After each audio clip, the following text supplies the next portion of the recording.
always wanted to be bold and loud. I've always wanted to be the one to stand out in the crowd. I've always wanted to walk where no man has trod, to make a difference, to leave an impact, to be pleasing to my God, to walk the fine line between what's wrong and what's right, to never give up without first giving a good fight. I always wanted the little girl in me, the bold, fearless girl I was back when I was 3, to ultimately grow up to be the one who would change the world. Yeah, I always wanted to be that girl.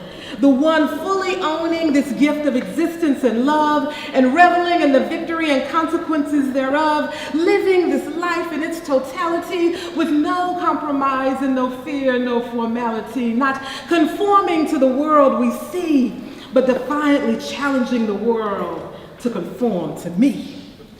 I wanted to firmly take a stand and draw my definitive line in the sand, but instead, I have grown up to be sand. I've been ground up and beaten down from the rock I once was and reduced to rubble, gravel, and dust. I'm unpredictable and unstable, fickle and floundering, unworthy of trust. You cannot build your life here. For with the very first shift of the elements, I prove my unworthiness. Don't invest your time here.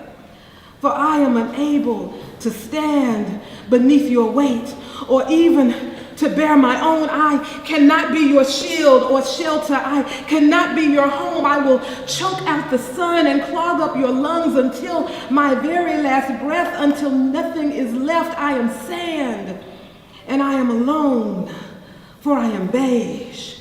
I am not brown nor black nor white nor yellow, orange or pink. I am beige. I blend in. I'm bland. I disappear. I lack value. People perish, for I have no vision. I am vague. I have no depth, no length, no width, no volume, and that's why you can't even hear me. I have a voice that I choose not to use. I have opinions, feelings, and beliefs that are locked so far away that I don't even recognize them. I have power that I restrain for fear that I may release it and then have to be powerful. I have beauty that I carry buried in my bosom, so I hold my head low as not to bump it on your expectations of me. You see, I curve my spine as I give in to the weight of the burdens I heap upon my own back. I cower in corners for fear of being seen and called upon to wake from my dream. I keep my eyes focused on the dirt, missing the sun and the sky, eyes too blind to see, eyes too dry to cry. I'm lukewarm. I'm neither cold nor hot. I cause no chill. I make no steam. I make no difference. I evoke no change. I make no waves. I have no brain. I stand no ground. I make no sound. I can't burn you and I can't even cool you. I am spittle from the very mouth of God, for I am lukewarm. I'm in agreement with whichever voice is the loudest, whichever position is the strongest. I am wherever disappearing comes easy. My words drift away on unfelt breezes and disappear off the edge of the horizon as the tumbleweed rolls. I am vast, empty, barren, wasted potential. And this, my existence, goes unnoticed, for many may live here. And those who come, they don't stay for long. There's nothing to keep them here. There's nothing going on. All I can offer is a pillow and a borrowed bed to lay your head upon, and some tears that I can loan you while you're here until you're gone. At night I sit in silence. I hear life being lived. I see flickering light in the distance. I feel the pulse of music. I imagine the dance of life and gyration of hips that is living. I believe I would be happier over there. But I know I will never ever go, for I am sand. I am beige.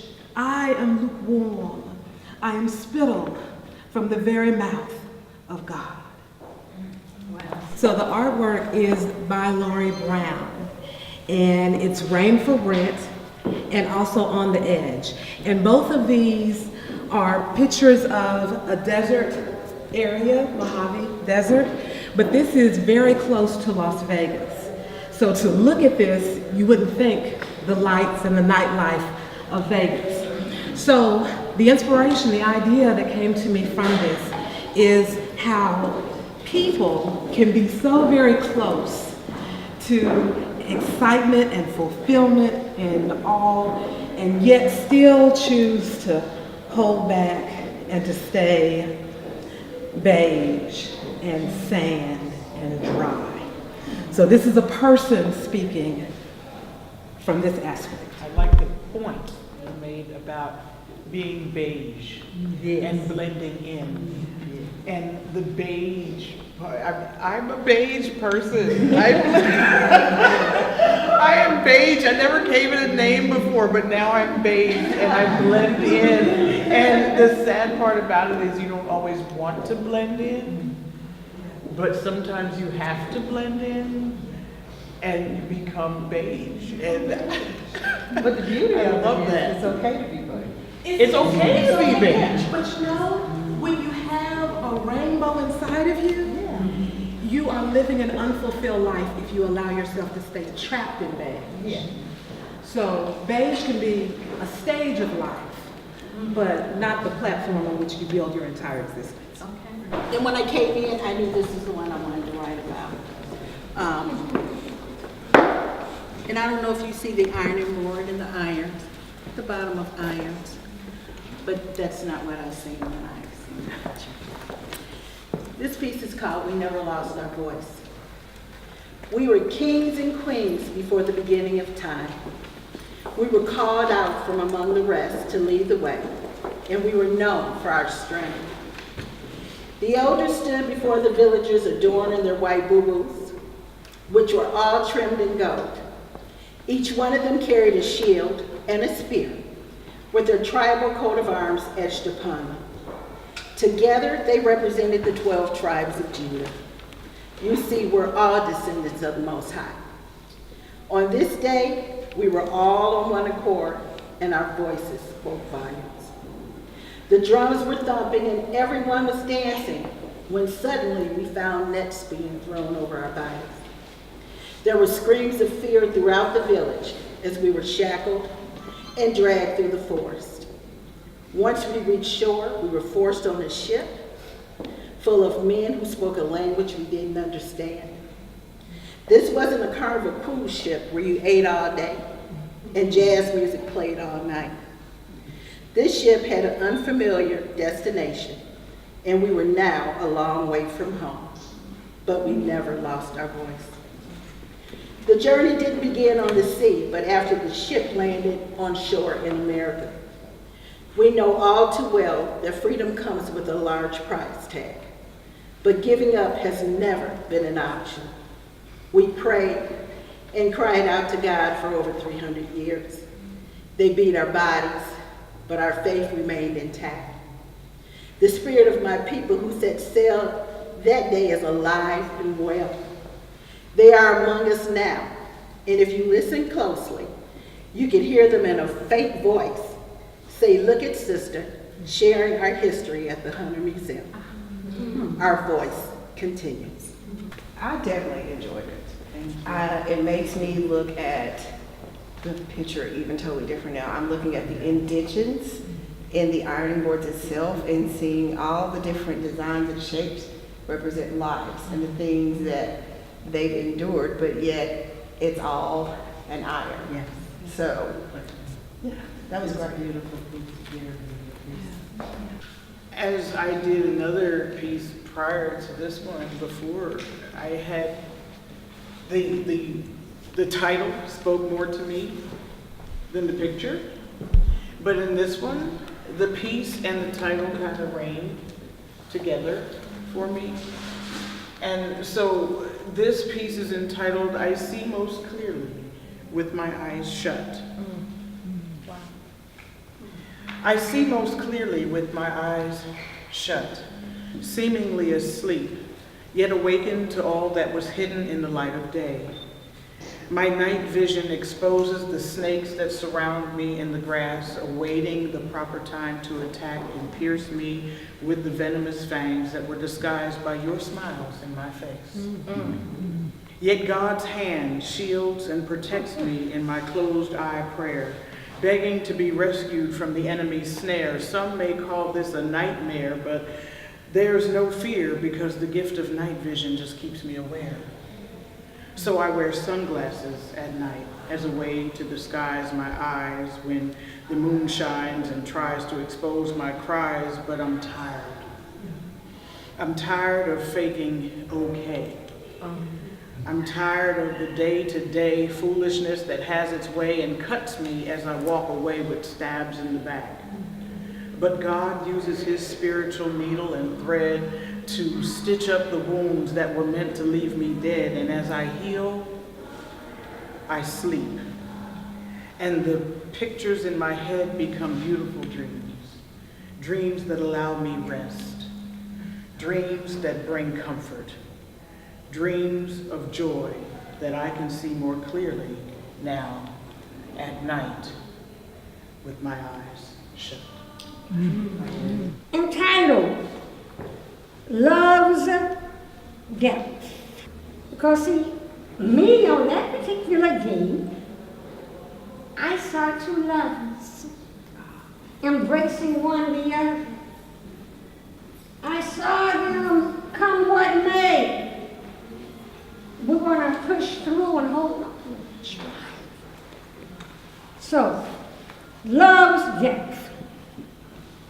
Waves of life's love sometimes rage, causing the turn of each season's page to rage, rage, rage. Colors of blue, love's hues beckon our hearts to dance the dance that lovers dance on this floor of sea holly. Love's desires of 1,000 chariots with wheels of fire that doth not burn, yet cool the soul like cool summer breeze. Hold, hold, hold, my love. For when life's hues of ills and woes toss us to and fro, tussle and bustle, the reflections of love's light from one the other will sustain and maintain the depths of our love. I, you, me, and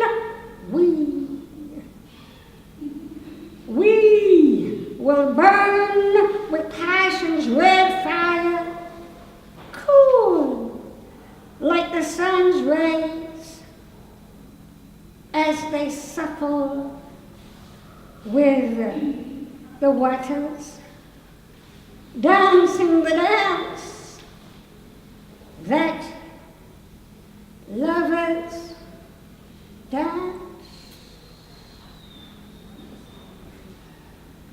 on waters of love's depth. I'll be a candle on the waters till every wave is woven